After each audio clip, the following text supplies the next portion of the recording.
বিসমিল্লাহির রহমানির রহিম। আসসালামু আলাইকুম প্রিয় বন্ধুরা। আল্লাহ তাআলা হযরত ইব্রাহিম আলাইহিস সালামের যে কয়টি কঠিন পরীক্ষা নিয়েছিলেন এর মধ্যে একমাত্র ছেলে ইসমাইল আলাইহিস সালামকে কোরবানি করার পরীক্ষা এর অন্যতম। নবী রাসূলগণ নিজ নিজ মর্যাদা ও স্থান অনুযায়ী পরীক্ষার মুখোমুখি হয়ে থাকেন। তিনি স্বপ্নযোগে নিজের ছেলেকে কোরবানি করার নির্দেশ পান। নবী রাসূলদের স্বপ্ন জাগ্রত অবস্থায় পাওয়া ওহির মতোই। ইব্রাহিম আলাইহিস সালাম পরপর 3 রাত স্বপ্ন দেখেন। আল্লাহ তাআলা তাকে তার একমাত্র ছেলেকে কোরবানি করার নির্দেশ দিচ্ছেন।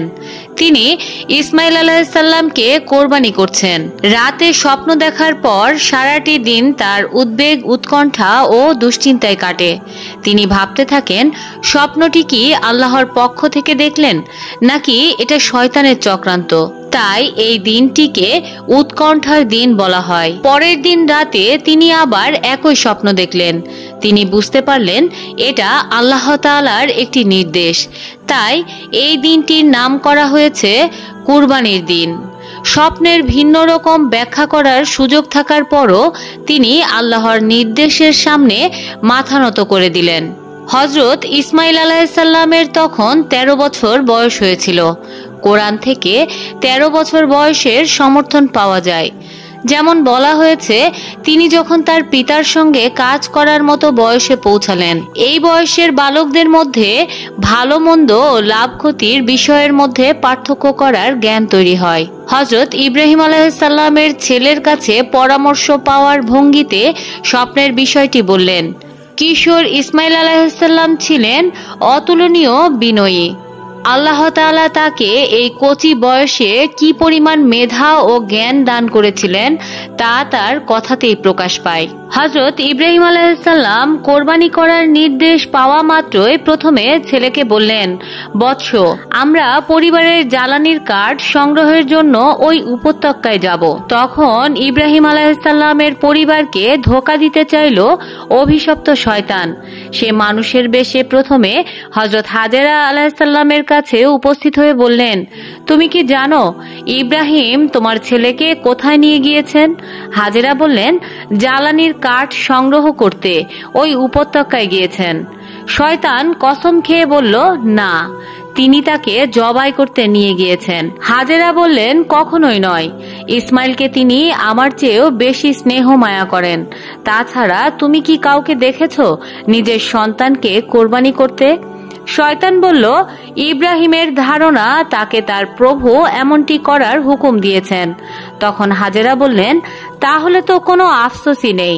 আল্লাহ তাআলা যদি তাকে এই হুকুম দিয়ে থাকেন তাহলে তিনি আল্লাহর হুকুম মানতে এবং তার কাছে নিজেকে বিলিয়ে দিতে উত্তম কাজই করেছেন। তারা দুজনই আল্লাহর বান্দা। আল্লাহ এমন এক সত্তা যার জন্য সবকিছুই বিলিয়ে দেওয়া যায়। শয়তান এই জবাবে নিরাশ হয়ে ইসমাইল আলাইহিস সালামের কাছে উপস্থিত হলেন।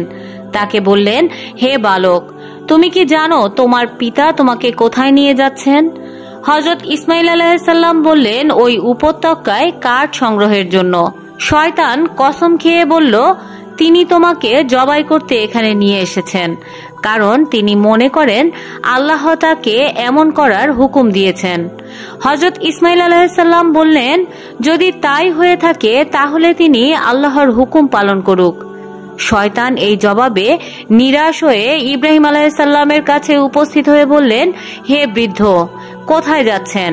হযরত ইব্রাহিম আলাইহিস সালাম বললেন, একটি প্রয়োজনে এই উপত্যকায় যাচ্ছি। শয়তান বলল, আল্লাহর শপথ, আপনি একটি স্বপ্ন দেখেছেন, তা বাস্তবায়নের জন্য নিজের সন্তানকে কোরবানি করতে নিয়ে যাচ্ছেন।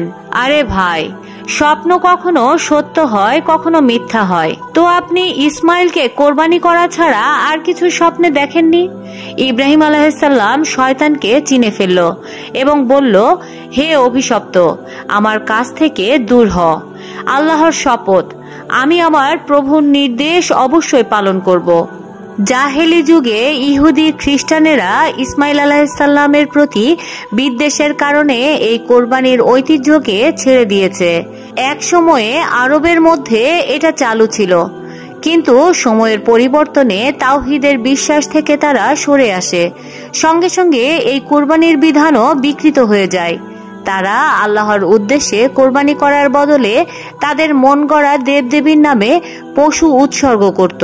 যেমন কোরআনুল কারীমে আল্লাহ তাআলা বলেন, এবং যা মূর্তি পূজার দেবদেবীর উপর বলি দেওয়া হয় তা তোমাদের জন্য হারাম। সূরা মায়েদা আয়াত ৩। জাহেলি যুগে কাবা ঘরের পাশে এমন ৩৬০টি পূজার বেদি ছিল। সেগুলোর উপর তারা পশু বলি দিত। তারা কাবা ঘরের পাশের বেদিগুলোতে বলি দেওয়া পশুর রক্ত কাবা ঘরে ছিটিয়ে দিত এবং সেগুলোর গোশত বেদি মূলে রেখে দিত। অন্যান্য স্থানেও তারা পশু জবাই করার এমন জায়গা বানিয়ে নিয়েছিল। আল্লাহ তাআলা বলেন, যাতে আল্লাহর নাম নেওয়া হয়নি এর কিছুই তোমরা খেও না। সূরা আনাম আয়াত ১২১।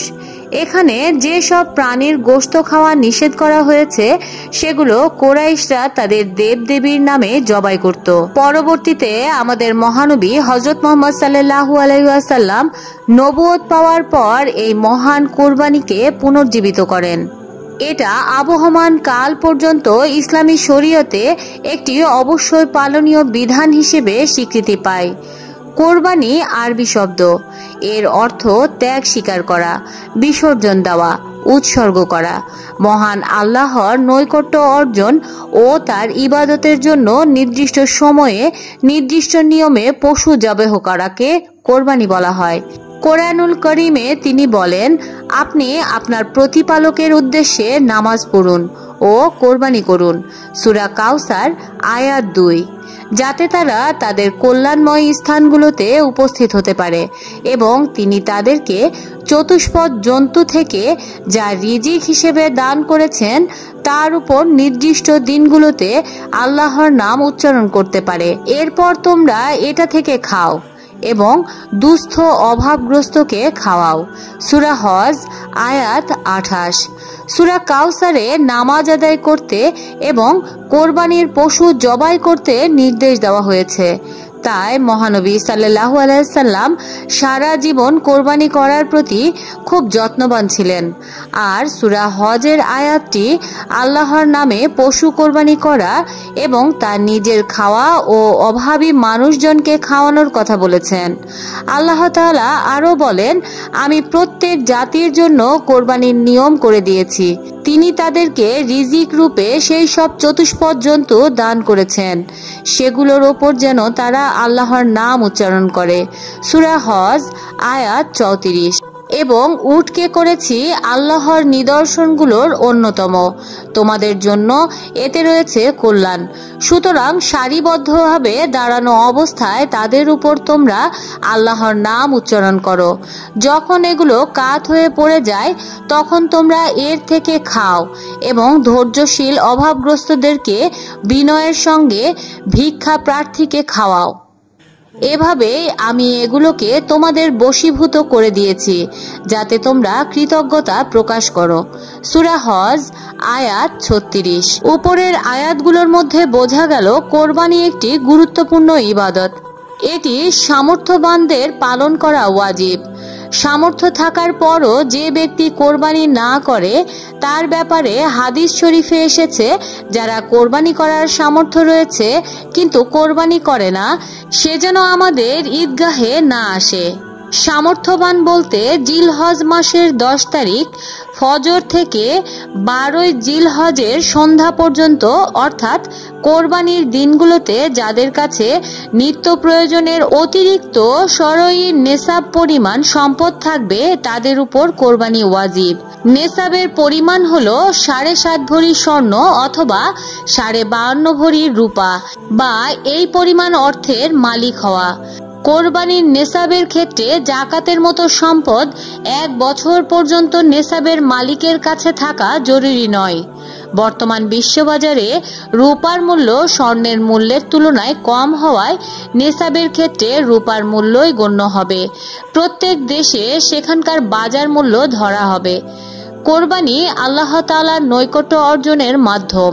প্রথম মানুষ ও আদি পিতা হযরত আদম আলাইহিসসালামের দুই ছেলে হাবিল ও কাবিল থেকে শুরু করে মুসলিম মিল্লাতের পিতা হযরত ইব্রাহিম আলাইহিসসালাম পর্যন্ত প্রত্যেক নবীর উম্মতি বিভিন্ন পদ্ধতিতে কোরবানি করেছেন। হযরত ইব্রাহিম আলাইহিসসালামের মাধ্যমে প্রিয় ছেলে ইসমাইল আলাইহিসসালামকে কোরবানি করার পূর্ণ প্রচেষ্টায় আল্লাহ তাআলা সন্তুষ্ট হয়ে এর স্থলে পশু কোরবানির নির্দেশ দিয়েছেন। তখন থেকেই পশু কোরবানির বর্তমান নিয়ম সূচনা হয়, যা আমাদের জন্যই বিধান করা হয়েছে। এই কোরবানি করতে গিয়ে সঠিক নিয়ম না জানার কারণে আমরা অনেকে বিভিন্ন ভুল ত্রুটি করে থাকি। এমনকি কোরবানির মূল উদ্দেশ্য নিয়ত পরিশুদ্ধ করা, তাও অনেকের কাছে গুরুত্বহীন হয়ে চক্ষু লজ্জা, লোক দেখানো ইত্যাদি প্রাধান্য পাচ্ছে। অথচ আল্লাহ তাআলা বলেন, আল্লাহর কাছে কোরবানির পশুর গোশত কিংবা রক্ত পৌঁছায় না, বরং তার কাছে কেবল তোমাদের তাকওয়া পৌঁছায়। সূরা হজ আয়াত 37। তাই আমাদের বিশুদ্ধ নিয়তে কোরবানি করতে হবে। মহানবী সাল্লাল্লাহু আলাইহি সাল্লাম মদিনায় 10 বছর অবস্থানকালে প্রতি বছর কোরবানি করেছেন এবং সাহাবায়ে কেরামকে কোরবানি করার নির্দেশ দিয়েছেন। ইসলামে কোরবানি একটি গুরুত্বপূর্ণ ওয়াজিব ইবাদত। শুধু আল্লাহ তাআলার সন্তুষ্টির জন্য কোরবানি পালনে অনেক ফজিলত রয়েছে। কোরবানি পালন করতে আল্লাহ তাআলা মহানবী সাল্লাল্লাহু আলাইহি সাল্লামকে নির্দেশ দিয়েছেন। হাদিস শরীফেও প্রিয় নবীজি কোরবানি পালনে অনেক ফজিলত বর্ণনা করেছেন। হযরত যায়েদ ইবনে আরকাম রাদিয়াল্লাহু তাআলা আনহু থেকে বর্ণিত, রাসূলুল্লাহ সাল্লাল্লাহু আলাইহি সাল্লামের সাহাবীরা তাকে জিজ্ঞাসা করলেন, হে আল্লাহর রাসূল, এই কোরবানিটা কি? আল্লাহর রাসূল জবাব দিলেন, এটা তোমাদের পিতা হযরত ইব্রাহিম আলাইহিসসালামের সুন্নত বা আদর্শ। এরপর তারা জিজ্ঞাসা করলেন, আল্লাহর রাসূল, এতে আমাদের জন্য কি উপকার বা সওয়াব রয়েছে? তিনি বললেন, কোরবানির পশুর প্রতিটি পশম বিনিময়ে একটি করে নেকি রয়েছে। সাহাবায়ে কেরাম আবার জানতে চাইলেন, হে আল্লাহর রাসূল, ভেড়া দুম্বার পশমের ব্যাপারে কি কথা রয়েছে? তিনি বললেন, এর প্রতিটি পশমের বিনিময়ে একটি করে নেকি পাওয়া যাবে। ইবনে মাজা মিশকাত শরীফ। হযরত আয়েশা রাদিয়াল্লাহু তাআলা আনহা থেকে বর্ণিত, রাসূলুল্লাহ সাল্লাল্লাহু আলাইহি সাল্লাম বলেন, মানুষের আমল সমূহ থেকে কোনো আমলই আল্লাহর কাছে কোরবানির দিন কোরবানির থেকে বেশি পছন্দনীয় নয়। অবশ্যই কিয়ামতের দিন কোরবানির প্রাণী তার শিং, লোম ও খুর নিয়ে আল্লাহর দরবারে উপস্থিত হবে। সেই কোরবানি শুধু আল্লাহর জন্যই করা হয়। সেই কোরবানির রক্ত জমিনে পড়ার আগে আল্লাহর দরবারে তা কবুল হয়ে যায়। অতএব তোমরা ভক্তি ও আন্তরিকতার সঙ্গে কোরবানি করো। হযরত আবু সাঈদ খুদরি রাদিয়াল্লাহু তাআলা আনহু থেকে বর্ণিত, রাসূলুল্লাহ সাল্লাল্লাহু আলাইহি সাল্লাম হযরত ফাতেমা রাদিয়াল্লাহু তাআলা আনহাকে বললেন, হে ফাতেমা, এসো, তোমার কোরবানির পশুর কাছে দাঁড়িয়ে থাকো, কারণ কোরবানির পশুর রক্তটা মাটিতে পড়বে। এর বিনিময়ে আল্লাহ তাআলা তোমার আগের গুনাহগুলো মাফ করে দেবেন। হযরত ফাতেমা রাদিয়াল্লাহু তাআলা আনহা বললেন, এই সুসংবাদ কি নবীর পরিবারের জন্য নাকি সব উম্মতের জন্য? তখন আল্লাহর রাসূল সাল্লাল্লাহু আলাইহি সাল্লাম বললেন, আমাদের পরিবারের জন্য এবং সব উম্মতের জন্য। নবীজি মদিনায় 10 বছর জীবনযাপন করেছেন। সেখানে প্রতি বছরই তিনি কোরবানি করেছেন। প্রিয় বন্ধুরা, আমরা এখন জানব কোরবানির মহান শিক্ষা সম্পর্কে। প্রতি বছর ঈদুল আজহা এবং কোরবানি এসে আমাদেরকে যে শিক্ষা দিয়ে যায়, আমরা তা সঠিকভাবে পালন করতে পারলে সারাটি বছর ইসলামের উপর অটল অবিচল থাকা সহজ হয়ে যাবে।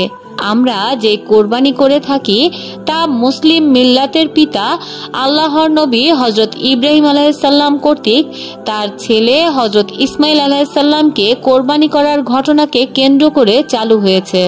এটা আমরা আগেই জেনে এসেছি। এই কোরবানির উদ্দেশ্য নিছক পশু জবাই করা বা গোশত খাওয়া নয়, বরং এর উদ্দেশ্য হচ্ছে আল্লাহ তাআলার সন্তুষ্টির জন্য নিজের প্রিয়তম বস্তুকে আল্লাহর পথে সঁপে দেওয়া। আল্লাহ তাআলার যে কোনো হুকুম যে কোনো সময়ে মাথা পেতে নেওয়াই হচ্ছে কোরবানির শিক্ষা। হযরত ইব্রাহিম আলাইহিসসালাম ও ইসমাইল আলাইহিসসালাম এই দৃষ্টান্ত রেখে গেছেন। তাই আল্লাহ তাআলার যে কোনো আদেশ নিষেধ আমাদের খুশি মনে মেনে নিতে হবে। এই ব্যাপারে কোনো রকম আপত্তি তোলার সুযোগ নেই। ইসলামের কোনো বিধান আমাদের সীমিত জ্ঞানে বুঝে না এলেও তা মেনে নিতে হবে, কারণ আল্লাহ তাআলা মহাজ্ঞানী। তার জ্ঞানের কাছে আমাদের জ্ঞান ক্ষুদ্র একটি বালুকণার মতোও নয়। কুরবানি ও আত্মত্যাগের প্রেরণা ও চেতনা সারাটি জীবনে জাগিয়ে রাখার জন্য মহান আল্লাহ নবী সাল্লাল্লাহু আলাইহি সাল্লামকে নির্দেশ দিয়েছেন। তিনি বলেন, বলুন হে মুহাম্মদ, আমার নামাজ, আমার কোরবানি, আমার জীবন ও আমার মরণ সবকিছুই আল্লাহ রাব্বুল আলামিনের জন্য।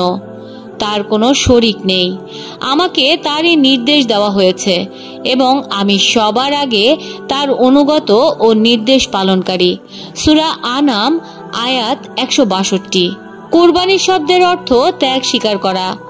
আত্মত্যাগের উৎকৃষ্ট মাধ্যম হচ্ছে কোরবানি। সাহাবায়ে কেরাম নবীজির রেখে যাওয়া ইসলামকে বিশ্বের মানুষের কাছে পৌঁছে দেওয়ার জন্য নিজেদের মাতৃভূমি ও প্রিয়জনদের মায়া ত্যাগ করে সারা বিশ্বে ছড়িয়ে পড়েছিলেন। তাই তো তাদের কবর পৃথিবীর এদিক ওদিক ছড়িয়ে ছিটিয়ে রয়েছে। তাদের এই আত্মত্যাগের বিনিময়ে আজ আমাদের কাছে ইসলামের আওয়াজ পৌঁছেছে। এই জন্য আমরা মুসলমান হতে পেরেছি। এইভাবে তারা ইসলামের জন্য নিজেদের জীবন কোরবানি করেছিলেন।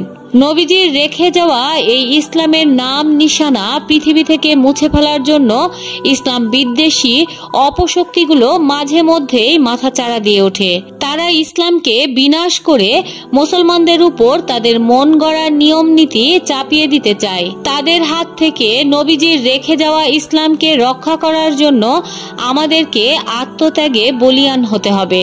সকল পরিস্থিতির মোকাবেলা করে বিশ্বের বুকে ইসলামকে বিজয়ী রাখতে হবে।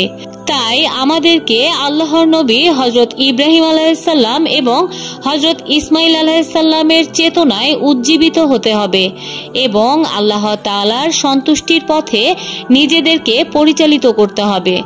প্রিয় বন্ধুরা, ভিডিওটি ভালো লেগে থাকলে অবশ্যই কমেন্টে লিখুন আমিন। পরবর্তী ভিডিও দেখার আমন্ত্রণ জানিয়ে আজকের মতো এখানেই বিদায় নিচ্ছি। ভালো থাকবেন, সুস্থ থাকবেন এই প্রত্যাশায়। আল্লাহ হাফেজ।